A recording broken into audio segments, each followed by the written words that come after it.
श्री शिव महापुराण विद्वेश्वर संहिता 11वां अध्याय देश, काल, पात्र और दान आदि का विचार। ऋषियों ने कहा, समस्त पदार्थों के ज्ञाताओं में श्रेष्ठ सूत जी, अब आप कर्मशः देश, काल आदि का वर्णन करें।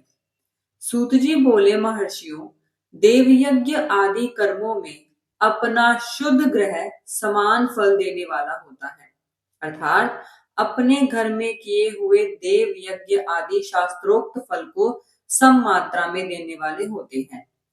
गौशाला का स्थान घर की अपेक्षा 10 गुना फल देने वाला होता है। जलाशय का तट उससे भी 10 गुना महत्व रखता है तथा जहां बेल, तुलसी एवं पीपल वृक्ष का मूल निकट हो, वह स्थान जलाशय के तट से भी 10 गुना फल देने वाला होता है। देवालय को उससे भी 10 गुने महत्व का स्थान जानना चाहिए। देवालय से भी 10 गुना महत्व रखता है तीर्थ भूमि का तट। उससे 10 गुना श्रेष्ठ है नदी का किनारा। उससे 10 गुना उत्कृष्ट है तीर्थ नदी का तट और उससे भी 10 गुना महत्व रखता है सप्त गंगा नामक नदियों का तीर्थ। गंगा, गोदावरी, कावेरी, ताम्रपर्णी, सिंधु, सरयू और नर्मदा, इन 7 नदियों को सप्तगंगा कहा गया है। समुद्र के तट का स्थान इससे भी 10 गुना पवित्र माना गया है और पर्वत के शिखर का प्रदेश समुद्र तट से भी 10 गुना पावन है। सबसे अधिक महत्व का वह स्थान जानना चाहिए जहां मन लग जाए। यहां तक देश का वर्णन हुआ। अब काल का तारतम्य बताया जाता है। सतयुग में यज्ञ, दान आदि कर्म पूर्ण फल देने वाले होते हैं, ऐसा जानना चाहिए। त्रेता युग में उसका 3/4 फल मिलता है। द्वापर में आधे ही फल की प्राप्ति कही गई है।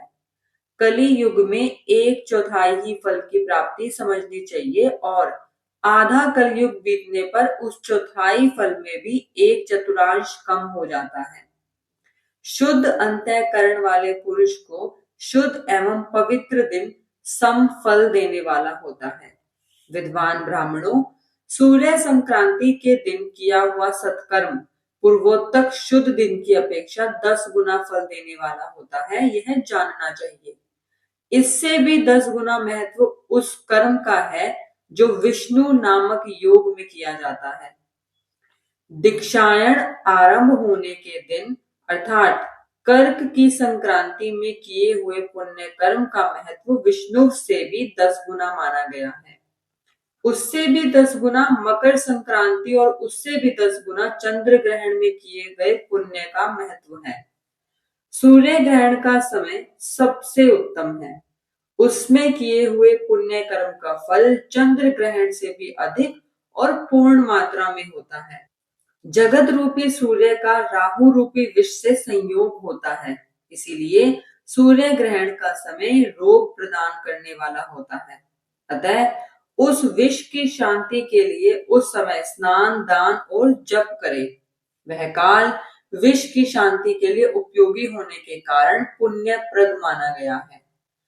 जन्म नक्षत्र के दिन तथा व्रत की पूर्ति के दिन का समय सूर्य ग्रहण के समान ही समझा जाता है, परंतु महापुरुषों के संग का काल करोड़ों सूर्य ग्रहण के समान पावन है, ऐसा ज्ञानी पुरुष जानते और मानते हैं।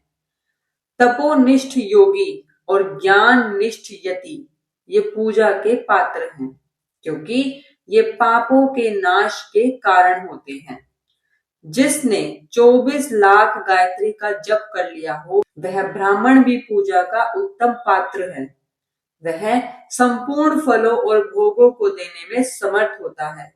जो पतन से त्राण करता अर्थात नरक में गिरने से बचाता है, उसके लिए इसी गुण के कारण शास्त्र में पात्र शब्द का प्रयोग होता है। वह दाता का पातक से त्राण करने के कारण पात्र कहलाता है। गायत्री अपने गायक का पतन से त्राण करती है, इसीलिए वह गायत्री कहलाती है।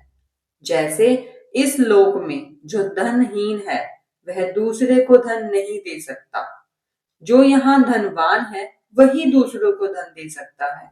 उसी तरह जो स्वयं शुद्ध और पवित्र आत्मा है वही दूसरे मनुष्यों का त्राण या उद्धार कर सकता है।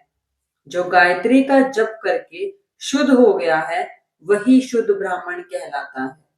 इसीलिए दान, जप, होम और पूजा सभी कर्मों के लिए वही शुद्ध पात्र है।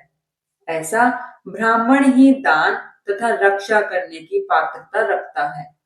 स्त्री हो या पुरुष, जो भी भूखा हो वही अन्न दान का पात्र है। जिसको जिस वस्तु की इच्छा हो उसे वह वस्तु बिना मांगे ही दे दी जाए तो दाता को उस दान का पूरा पूरा फल प्राप्त होता है। जो सवाल या याचना करने के बाद दिया गया हो वह दान आधा ही फल देने वाला बताया गया है। अपने सेवक को दिया हुआ दान 1/4 फल देने वाला होता है। विप्रवरों, जो जाति मात्र से ब्राह्मण है और दीनता पूर्ण वृत्ति से जीवन बिताता है, उसे दिया हुआ धन का दान दाता को इस भूतल पर 10 वर्षों तक भोग प्रदान करने वाला होता है। वही दान यदि वेद वेता ब्राह्मण को दिया जाए तो वह स्वर्ग लोक में देवताओं के वर्ष से 10 वर्षों तक दिव्य भोग देने वाला होता है। शील और उच्च वृत्ति से लाया हुआ और गुरु दक्षिणा में प्राप्त हुआ अन्न धन शुद्ध द्रव्य कहलाता है। उसका दान दाता को पूर्ण फल देने वाला बताया गया है।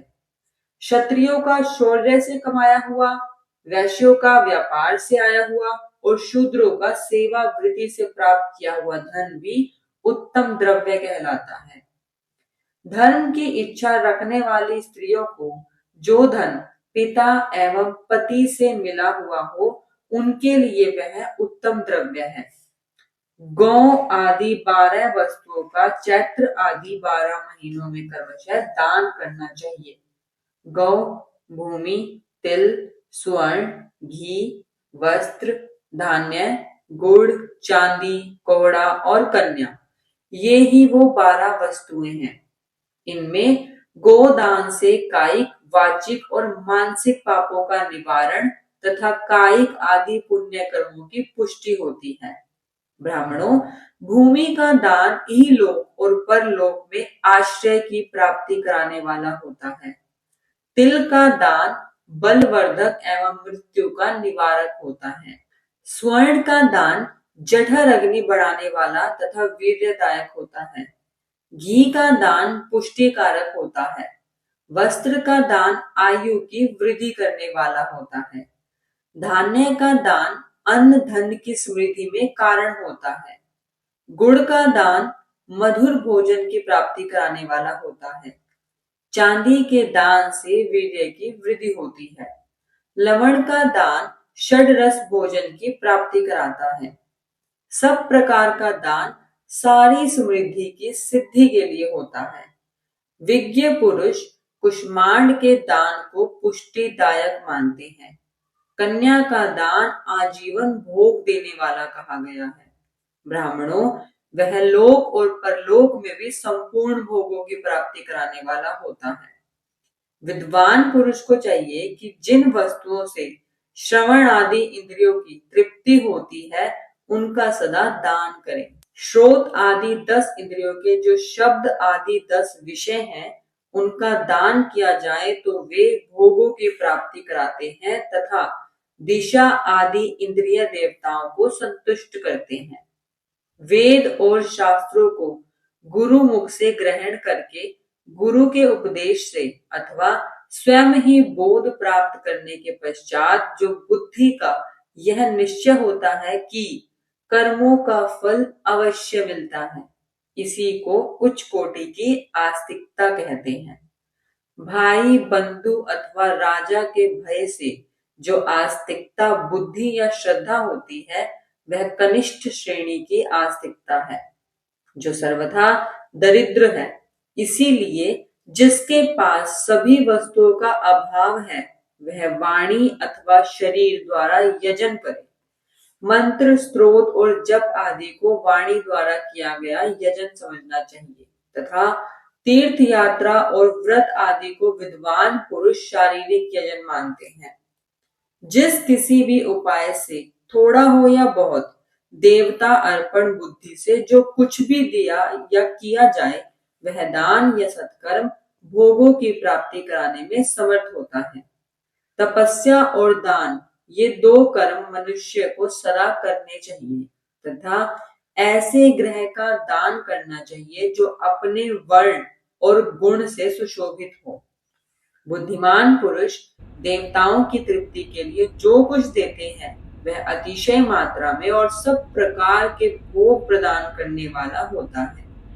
उस दान से विद्वान पुरुष इहलोक और परलोक में उत्तम जन्म और सदा सुलभ होने वाला भोग पाता है। ईश्वर अर्पण बुद्धि से यज्ञ दान आदि कर्म करके मनुष्य मोक्ष फल का भागी होता है। आज का अध्याय यही समाप्त होता है। मिलते हैं अगले अध्याय में, तब तक के लिए जय शिव शंकर।